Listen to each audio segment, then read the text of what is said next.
These are 10 predictions that I have for different outcomes in the Pokemon market in a couple months to a couple years. Now just note, none of these are in any specific order. It's just 10 different things that I have listed. But before we start, I just want to say, guys, thank you so much for the support. You guys are honestly amazing. If you're new to the channel, make sure to subscribe. If this isn't your first time here, thank you for coming back. Alrighty, number 10 is that this Pokemon craze will last about 16 more months. So I didn't just pluck that number out of thin air.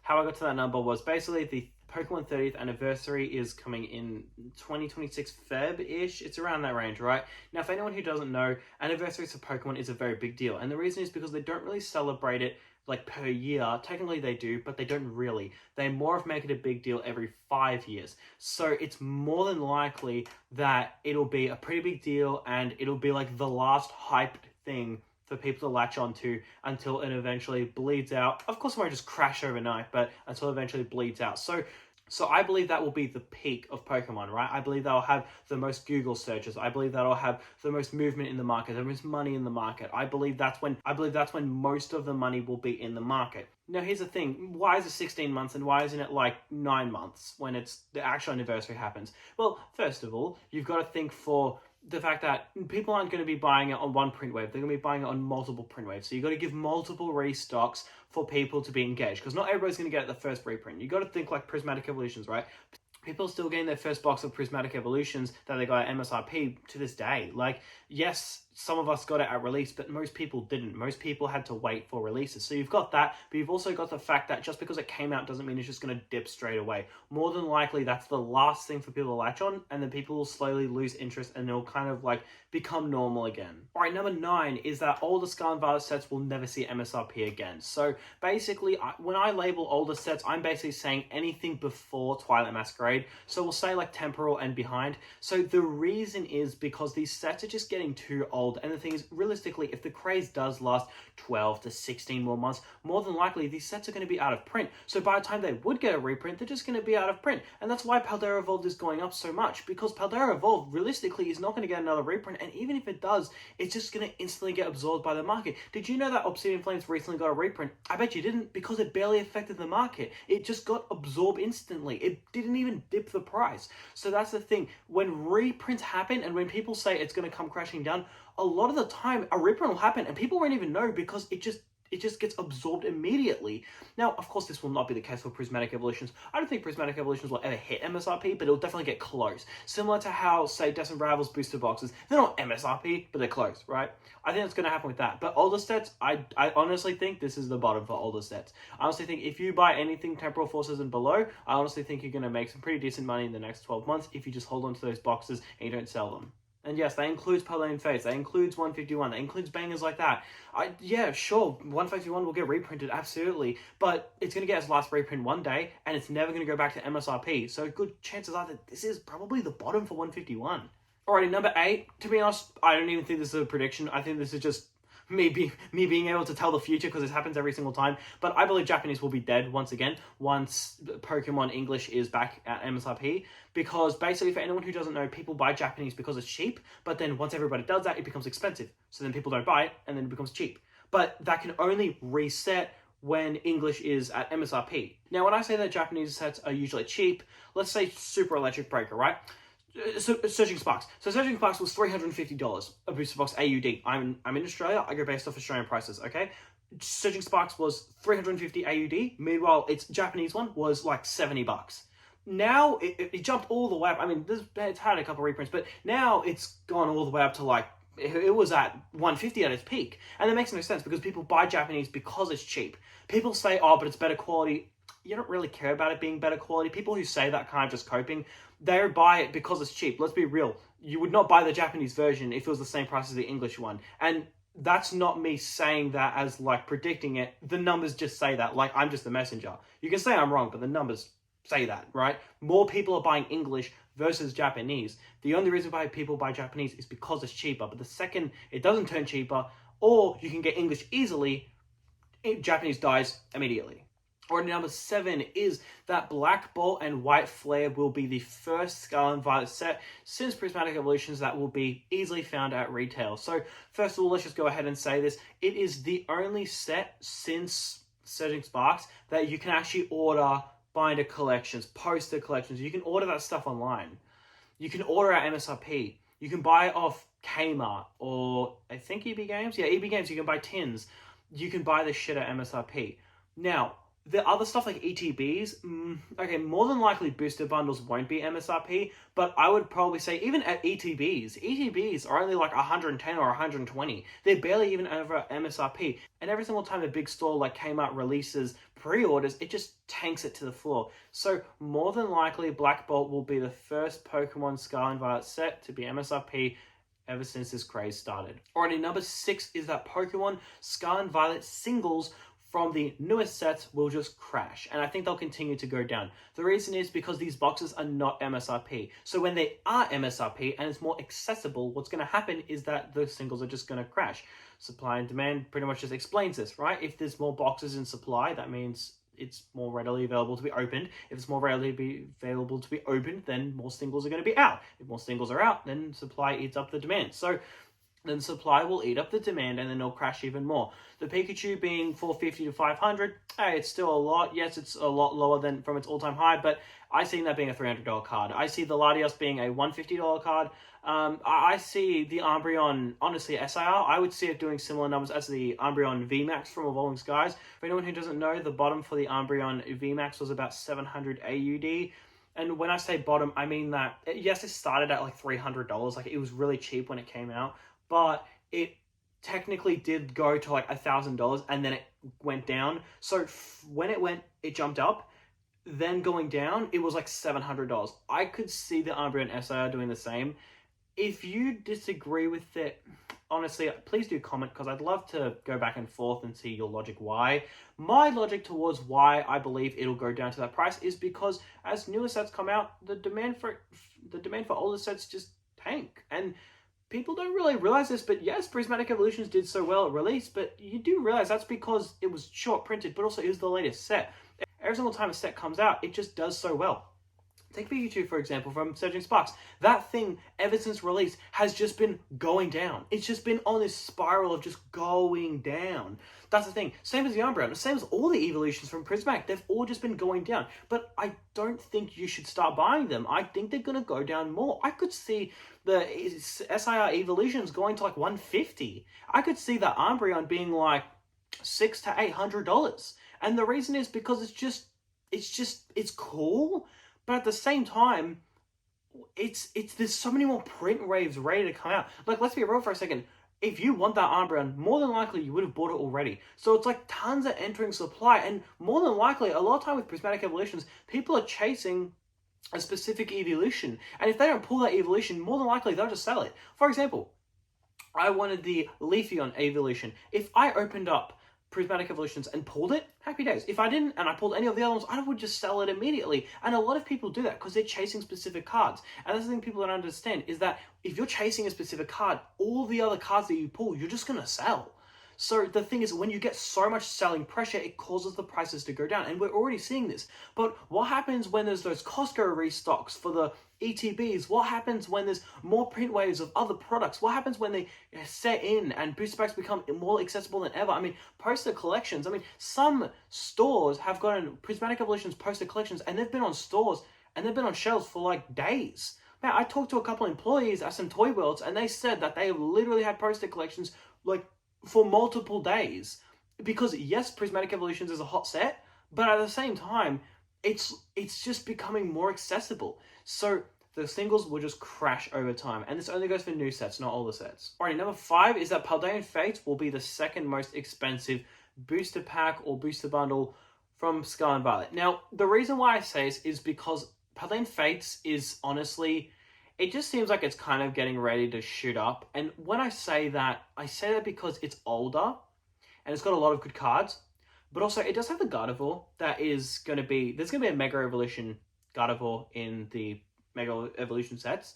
So Gardevoir is going to get a bit of a spotlight. There's a Gardevoir in Paldean Fates. I don't think it's going to do much for the set, but it's more of the fact that you've also got the Mega Evolution Charizard in the next coming sets, and there's a Charizard. There's a shiny Charizard in Paldean Fates. So Paldean Fates is a really good set. I don't shut the hell up about it on this channel, but the thing about Paldean Fates is that it's so good, but it's underrated. Like when you get underrated, you get weird things to happen in the market. Like, let's just say Rebel Clash, right? If for some reason Rebel Clash did absolutely phenomenal and one of the singles just took off, the set would explode. It would be a $1,000 booster box overnight. The reason is because no one's holding it. No one's super confident in it. And, okay, people do say, oh, well, Prismatic Evolutions is never going to go up because everybody's holding it. That's bullshit. We all know how it's bullshit. However, the thing is, Paladin Fates is kind of like that, but in the opposite way. Because there's so much attention on Prismatic Evolutions, so much attention on Surging Sparks, Destined Rails, 151, I feel like Paladin Fates kind of gets pushed back, and there's a good chance that Paladin Fates will just blow up and just absolutely take off. And when I say blow up, I don't mean tomorrow, I don't mean the next day. It's ticked up a little bit. Its low was like 950 a display, and now it's at like 1200, so it's gone up a bit, but it's still, I feel like it's still going to do absolutely phenomenal. And when I say absolutely phenomenal, I mean, once Scarlet Violet is done, but also once the next era is done, and then Scarlet Violet has had like some good time to age, like where Sword and Shield is at now, I feel like Paladin Fates will be like the Fusion Strike in a sense. And I feel like Prismatic Evolutions will be, you know, the king of the era, and we all know that. But then I feel like Paladin Fates will be very close. And then I feel like 151 will be under Paladin Fates. But here's the thing, because I don't know which one will be more, Paladin Fates or 151, that's why I've got a bag in both of them. Because I don't really know which one is going to be more, but I'm leaning towards Paladin Fates a little bit more. The pull rates are a little bit trickier, and it's a little bit more underrated. Like, less people are holding it, so then therefore it could do really well. But at the same time, it is a riskier play, because 151 we all know is going to do well. So, yeah. Alrighty, we're getting in number 4. So these next predictions are going to be some pretty solid predictions in my opinion. I feel like they're all going to happen because they're just kind of obvious, but not really like talked about. But basically, Mega Evolutions are coming out, and it's very, very hyped up. So I believe any Pokemon that is a Mega Evolution, the SIRs from Scarlet Violet will do really well. So I don't know how Mega Evolution is going to work. I don't know if they're going to have SIRs. It would be kind of stupid if they do. I really hope they don't. I hope they have some originality, but let's just say they call it SIRs, okay? If they do have SIRs, I believe that those will get a spotlight, will put a spotlight on like Scarlet Violet sets, right? And I believe Scarlet Violet singles will do really well if there's a spotlight. So for example, there's going to be Mega Evolution Gardevoir. So I believe the Gardevoir will do really well in Paladin Fates. And you got to remember, I'm not saying it's going to double in price. I'm not saying it's going to 10x in price. I'm not going to say you'll be able to buy a house with it, but it'll just do well. Perhaps the Gardevoir goes from 110 to 150, or 110 to 140, or 110 to 170. But I still think it'll help the strength of these sets do well because the singles are going up, which makes the incentive higher to open it up. So that's what I think is going to happen. And it could happen with the Mega Charizard. Obsidian Flames could maybe take off, not really, but the Charizard could go up from $80 to maybe 120 or maybe 130 if there's a Mega Evolution Charizard, or maybe the Paladin Fates Charizard could take off as well. We don't know, but hey, at the end of the day, I think any Mega Evolution Pokemon like SIR or Alt Art that is made up, I believe that the same Pokemon from Scarlet Violet sets will do really, really well. And there could be a random Pokemon. It could be like, yeah, a Gardevoir, and then the Gardevoir from Scarlet Violet base just takes off. And if that Gardevoir's Scarlet Violet base takes off to 100 or 120, or let's just say it takes off to $300 for some freaking reason, let's just say it does, I don't think it's going to happen, then the box price could also go up as well. So that is something also to take into note. Alright, number 3 is that Chilling Reign from Sword and Shield is soon going to take off. The reason why I say that is because it's underrated as hell. Holy crap. Chilling Reign is the same box price or in the same like ballpark as Astral Radiance. I'm going to let that sink in. I'm going to give like a couple seconds of silence.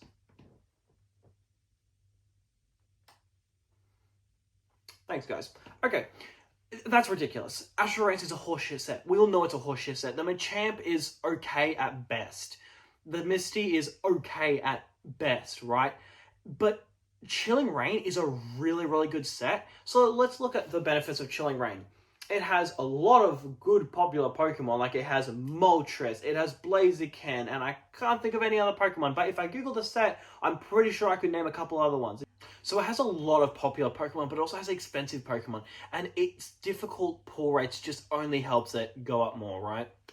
I think, holy balls, I think Chilling Reign is going to do some serious numbers. I think it is so underrated, and here's the problem. Whenever people look at underrated sets, they always look for these massive gains, like, oh, I think Vivid Voltage is so underrated, I think it's going to go to the moon. That's the problem what people do is, and I'm not going to say you're going to get rich off of Chilling Reign. No, Pokemon, you're not supposed to get rich off of it in like a year, right? You're supposed to stay in an industry for a very long time and be consistent in it. But I think Chilling Reign is just going to do really well. Like, I think it is. There's going to be some correction soon. Maybe there's a Mega Evolution Zapdos, or a Mega Evolution Moltres, or a Mega Evolution Blaziken. Then people go, Chilling Reign? Wait a minute, what's Chilling Reign? Like, people don't know what Chilling Reign is. Like, it's so weird, right? Holy crap, it's so, like, unknown. Oh my goodness, whenever I talk to people who's new into the industry, they always go, oh yeah, what do you think of Evolving Skies? What do you think of Fusion Strike? I've never ever heard, someone's never mentioned Chilling Reign to me. Like, now thinking about it, no one talks about it. And I think there's got to be some Pokemon in a new, like, evolution set or some new set, and people are going to go, oh, hang on, Mega Evolution Zapdos, what's that? Like, I think people are actually going to do that. I genuinely believe that. So I think Chilling Reign is going to do some correction when it's going to go from like $650 to like $850 or $950. It might even crack $1,000 because it's a really good display. It's a really good looking box. There's not many of them out there anymore. It was printed into the Oblivion when it came out, but it's very hard to come across. It just has such low demand, but it's actually really hard to come across. So if the spotlight for some reason hits Chilling Reign, you know, right now the spotlight is Gold Stars, Vintage, SIRs, Prismatic Evolution, and then you got mini spotlights like the Glassbird promo from Hidden Fates, or you got the Lucario V-Star promo from Crown Zenith ETBs, and then maybe if the spotlight can just move to Chilling Reign, I actually really believe it's going to do some serious numbers. If you aren't investing in Chilling Reign and you want to look for something to invest in, honestly, dude, I'd grab some. Maybe a booster box or two. And here's the thing, you can find booster boxes on Facebook for like $600 or $575. Alrighty, next on the list, number 2. I believe that Sword and Shield Alt Arts will have a next leg up soon. I believe in the next 12 months, Sword and Shield Alt Arts will do some serious numbers. Why do I believe that? Well, the reason why I believe that is because generally what happens historically is so you've got era number 1, which is Sword and Shield. Then you got era number 2, which is Scarlet and Violet. Once Scarlet and Violet is done with, then we're like 1/3 into the next era. Generally what happens historically is then the set before Scarlet and Violet being Sword and Shield will have a next leg up. The same thing happened with Sun and Moon. When there's like those sets that aren't the best in the era, what people will generally do is they'll look at the past era being Scarlet and Violet. But for some reason, I don't know the science behind it, but then the older sets being Sword and Shield, I can't believe I'm saying that out loud, that being an older set. You know, I saw someone, they said Sword and Shield is vintage the other day. Like, I kid you not, I almost spat on my coffee. Like, that was crazy. This guy called it vintage. Holy crap, I don't know who does that, but you need help. The thing is, that generally does happen. So I believe that the Gengar, like, come on, dude, the Gengar being $800, I think that's actually a little bit cheap. I'll tell you why. Because it's just, the thing about the Gengar is it's such a good card. And not only it's such a good card, it's a breath of fresh air. I don't know about you, but whenever you see that Gengar VMAX OR, do you ever just inhale, just like a sigh of relief, just, whew, like, you just feel like, wow, that's refreshing. Like when you go outside and you see there's like the perfect sunset and it's like that like pink sky. That's how I feel when I see the Gengar VMAX OR. Like literally. I don't know if it's just me. I don't get that feeling with like Surging Sparks or Destined Rivals. It's just like specifically some really good alt arts. Like dude, sometimes when I see like that Rayquaza alt art, I just go like, oh man. Like it's just such a good card, right? And the thing is, I feel like it'll do really well because they're just still quite cheap. Like the Gengar VMAX OR being like 1.9 as a 10, honestly, I think it's actually cheap. I would say it's probably going to hit 3K in the next 12 months. And the reason is because, honestly, I feel like once Mega Evolutions are done, and dude, if they do a Mega Evolution Gengar, which there's rumors that they do, dude, Fusion Strike is going to take off again. And Fusion Strike Gengar is just going to do phenomenal. And if they do a Mega Evolution Umbreon, oh my goodness, if they did that. Oh my goodness. If they did a Mega Evolution Umbreon, that'd be ridiculous. I don't think they would actually, because I don't think they want to, I would assume they probably don't want to abuse the evolutions too much, because if they do, then people get sick and tired of it. But if they do, then that'll be interesting for Evolving Skies. So, yeah. Anyways, alrighty, number 1 is that I believe 151 singles will take off. Now, I believe this will cause a chain reaction. I don't think it'll just take off. Hold up. Hold your horses. I don't think it'll just take off. What I think will happen is that I think it'll take off and it'll cause this chain reaction where 151 sealed product goes up because of it, but then because 151 sealed product goes up, then the singles go up, and because the singles go up, then the 151 product goes up. I believe this will happen, and it will just cause weird chain reaction, and 151 will just take off. So let's analyze Sword and Shield. So Sword and Shield has this history where whenever the singles go up and they break new highs, then the box prices usually 1 to 3 months after will go up and make new highs. Now here's the thing about 151. A lot of people don't really like 151, investing in it. And a lot of people don't like opening up 151. The reason is because the singles are so cheap to buy on their own. Singles are easy peasy. Now, I just want to take you about a year in the past where 151 was in its own world. Okay, so 151, first of all, was just impossible to come across. There was a drought, like a 6-month drought where they made like no 151. What happened was that, first of all, the singles just did so amazing.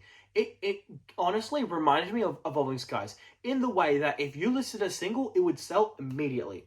151 was so hot. And when I say it was so hot, I mean it was the shit.